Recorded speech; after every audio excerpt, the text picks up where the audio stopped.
আমাদের তুলসী গাছ হিন্দুদের কাছে খুব পবিত্র গাছ। তুলসী গাছের এত মাহাত্ম্য, তুলসীর পাতা ডেলি খাওয়ার জন্য বলছেন, যেমন তুলসী প্রচুর পরিমাণে অক্সিজেন যায়। একজন মুসলিম ডাক্তার সে বলছে আপনাদের বাড়িতে যদি 3 জন মেম্বার থাকে তাহলে আপনারা 4টে তুলসী গাছ লাগাবেন। তুলসীর এত পলিউশন হচ্ছে আমাদের তাজমহল, সেখানে বলছে যে তুলসী গাছই একমাত্র পলিউশন নষ্ট করতে পারে।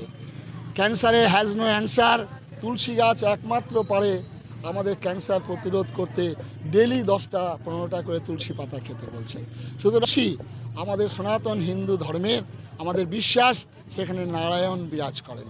সেই জন্যই আমাদের যেখানে দেবালয় থাকবে, যেখানে হিন্দু বাড়ি থাকবে, প্রত্যেকের বাড়িতে তুলসী গাছ অবশ্যই রাখতে হবে।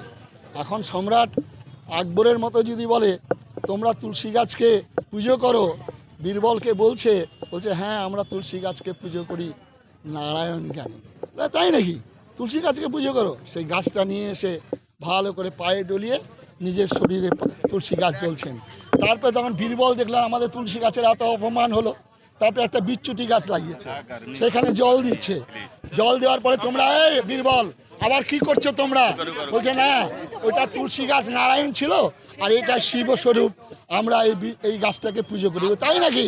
এই গাছকে নিয়ে এসছে, পাশায় ডলেছে, জল দিয়েছে, তখন লাফাচ্ছে। আজকে তুলসী গাছ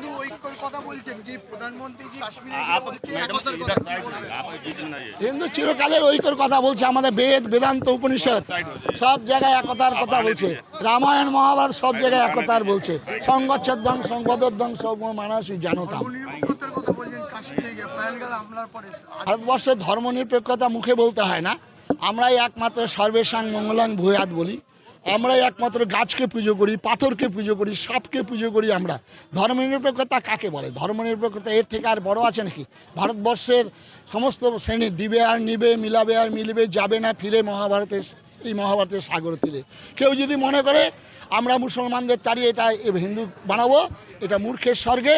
কেউ যদি মনে করে মুসলমানরা আমরা যেখানে সংখ্যায় বাস করি, হিন্দুদের জ্বালিয়ে পুড়িয়ে মেরে দিয়ে আমরা এটা মুসলমান বানাবো, এটা স্বর্গের মূর্খের স্বর্গে বাস করছি। ধরো দেখে লিখলে